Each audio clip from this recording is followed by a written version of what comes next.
பிரியமானவர்களே, எப்படி இருக்கிறீங்க? நல்லா இருக்கிறீங்களா? சந்தோஷமா இருக்கிறீங்களா? பயம் இல்லாம இருக்கிறீங்களா? இன்னைக்கு நிறைய பேரை பாதிக்கிற விஷயம் பயம். இது என்ன ஆகுமோ, அது என்ன ஆகுமோ, இந்த பிரச்சனை, பொல்லாத மனிதர்கள், வேலை செய்யற இடத்துல, வசிக்கிற இடத்துல, பிசினஸ் பண்ற இடத்துல, ஊழியத்துல மிரட்டல்கள், பயமுறுத்தல்கள், என்ன பண்றேன்னு தெரியல. சாத்தான் பயப்படும்படியான காரியத்தை உண்டாக்கி நிறைய பேரை கலங்க பண்ணுகிறான். அந்த மாதிரி சோர்ந்து இருக்கிறீங்களா? சூழ்நிலை கண்டு ஒன்றும் பயப்படாதுங்க. வேத புஸ்தகத்துல யாத்திராகமம் 14ஆம் அதிகாரம் 13ஆம் வசனத்துல தேவன் உங்களுக்கு ஒரு வாக்கு கொடுக்கிறார். என்ன சொல்ல தெரியுமா? பயப்படாதங்க, இன்றைக்கு நீங்கள் காண்கிற எகிப்தியரை இனி என்றைக்கும் காண மாட்டீங்க. இந்த எகிப்தியர் இந்த தேசத்துலதான் இஸ்ரவேல் மக்கள், தேவனுடைய ஜனங்கள் அடிமையா இருந்தாங்க.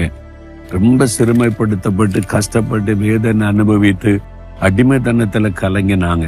ஆண்டவர் விடுதலையாக்கி கொண்டு வந்தாரா? செங்கடலின் கரையில பாளையம் இறங்கி இருந்தா அந்த எகிப்தியர்கள் சேனையோட பார்வோன் வந்துட்டார். ரதத்தோ படையோடு வந்து இவர்களை மறுபடியும் அடிமைப்படுத்த சூழ்நிலை பார்த்தோன்னு இவங்களுக்கு பயம். ஒரு ராஜா ராணுவத்தோடு வந்திருக்கிறான்னு நமக்கு யுத்தம் பண்ண தெரியாது, எப்படி ஜெயிக்க போற, அழிய போகிறோம் என்று பயந்தாங்க.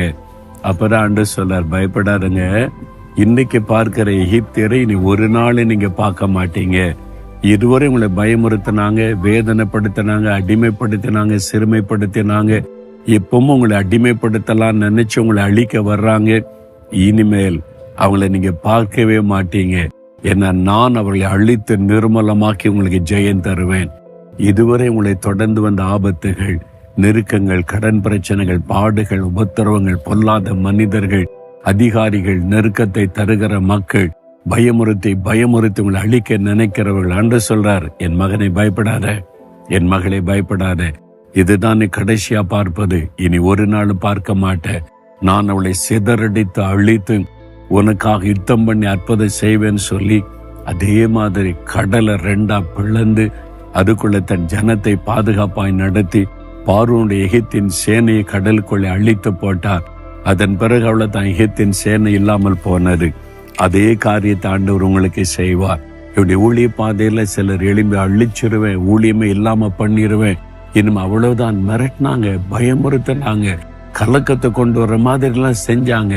இன்னைக்கு அவங்க இல்லை, அவங்களை காண முடியல. ஆனா கர்த்தர் ஊழியத்தை நிலைநிறுத்தி இருக்கிறார். அதே ஆண்டவர் தான் சொல்றார், பயப்படாதே மகனே, மகளே, இன்றைக்கு பார்க்கிற இந்த போராட்டம், நெருக்க உபத்திரவத்தை என்னைக்கும் காண மாட்டேன். நான் உனக்கு யுத்தம் பண்ணுவேன், ஜெயம் கொடுப்பேன்னு சொல்லுகிறா. இப்ப நீ சொல்ல, ஆண்டவரை பார்த்து, ஆண்டவரே, உம்முடைய வாக்குத்தத்தத்தை நான் விசுவாசிக்கிறேன். இன்றைக்கு பார்க்கிற உபத்திரவ, நெருக்கம், போராட்டம், இந்த பிசாசின் உபத்திரவத்தை நீ என்றைக்கும் பார்க்க மாட்டேன். எனக்கு யுத்தம் பண்ணுகிறேன், ஜெயம் தருகிறேன். ஸ்தோத்திரம், ஸ்தோத்திரம், இயேசுவின் நாமத்தில். ஆமேன், ஆமேன்.